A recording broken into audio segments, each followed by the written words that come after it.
cattle prices are down nearly half of what they were in 2019 and 2020 due to rising food costs and drought, forcing cattlemen to sell off now to try and break even. KRBC's Tyler Henderson was at the Abilene livestock auction, hearing of an almost 40% increase in cattle since the start of the year.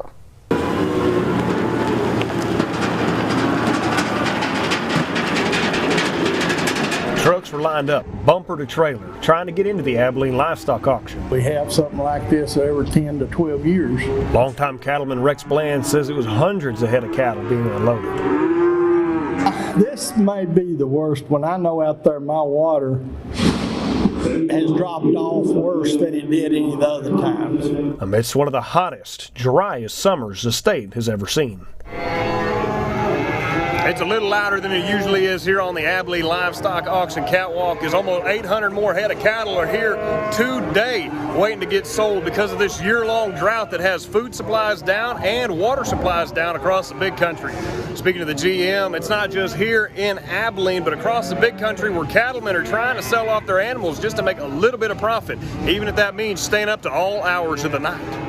We started yesterday morning at 10 o'clock and we finished selling this morning at 8:30. General Manager of the Abilene Livestock Auction, Henry Pickett, is running off fumes, not sleeping after managing two separate livestock auctions in Graham and Abilene. We had over 4,000 head with about 1,300 cows, and we're expecting over 2,000 head here with about 700 or 800 cows. This is a large jump from years prior, usually seeing only 1,200 head come through the auction block.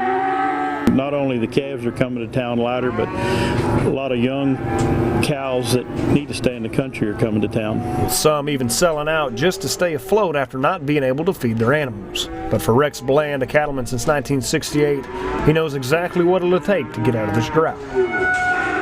It's going to have 8 or 10 inches over a 30-day period, and then maybe it kind of start. And then if you get back into a normal rainfall, maybe something will go to growing.